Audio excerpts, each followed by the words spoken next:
Fly forward, spring back.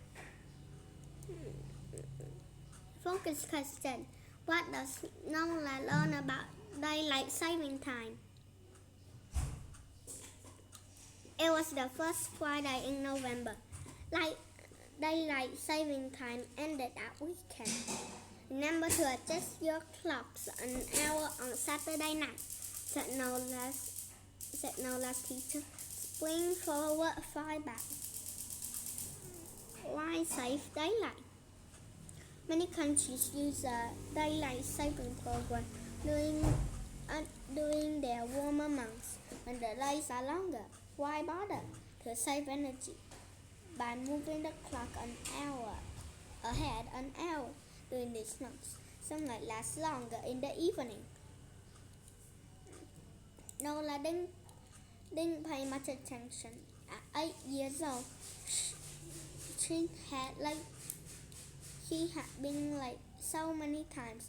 She figured she'd gone out that way forever. She'd be late for her first job, her college graduation, her wedding. And if you like parade, say Ada, don't forget the one this Sunday morning at 10 o'clock.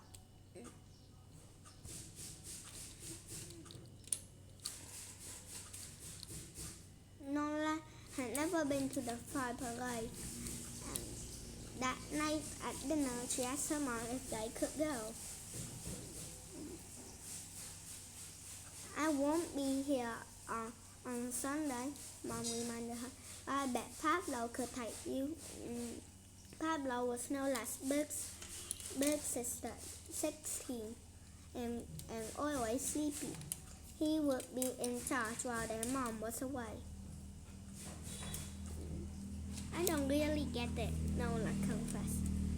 Are we actually saving daylight or just moving it around?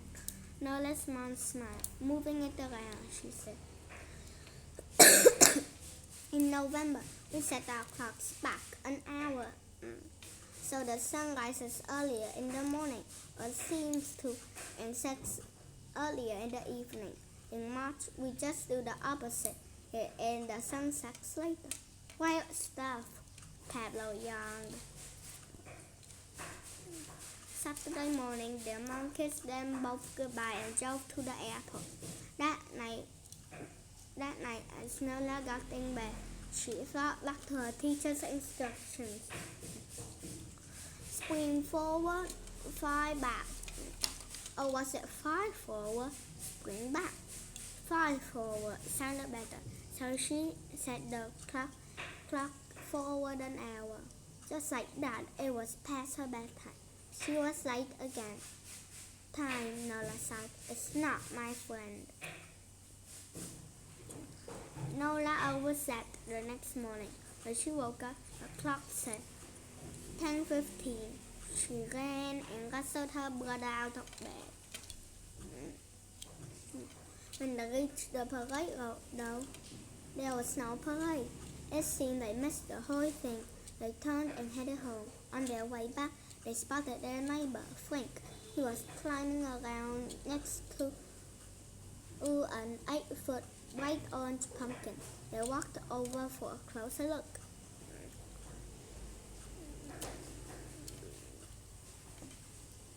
Frank saw them and broke into a grin. The early bird gets the worm, he cried. Nola and Pablo looked at each other. Pablo had never been early for anything in his life either. Climb on here, buddy, and give me a hand with this float, shouted Frank to Pablo. You too, kiddo, he cried to Nola. Frank put them both to work for more than an hour. When they were done, his float looked fantastic. So, Pablo said at last, I guess you're all ready for next year's parade.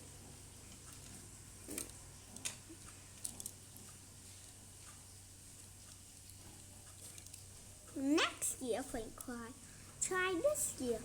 Nola and Pablo blinked in confusion. Wait a minute, Nola said. Wasn't the parade at 10 o'clock today? Was at 10, Frank cried.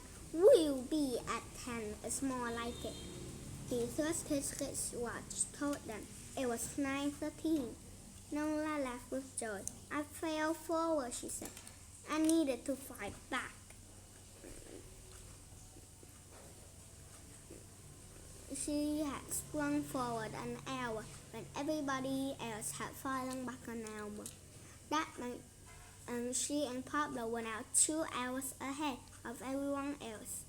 For once in their lives, they were early. The early bird gets the worm, Nola cried. Wait, nodded. You got it now, he said. Pablo yawned. It was all a big mistake, but it turned out to be a great mistake. It's why they got on the parade on Flame's float. That year and every year since. It's also why, from that day to this, Noah has made sure to be early for everything. 2 minutes early, though, not 2 hours.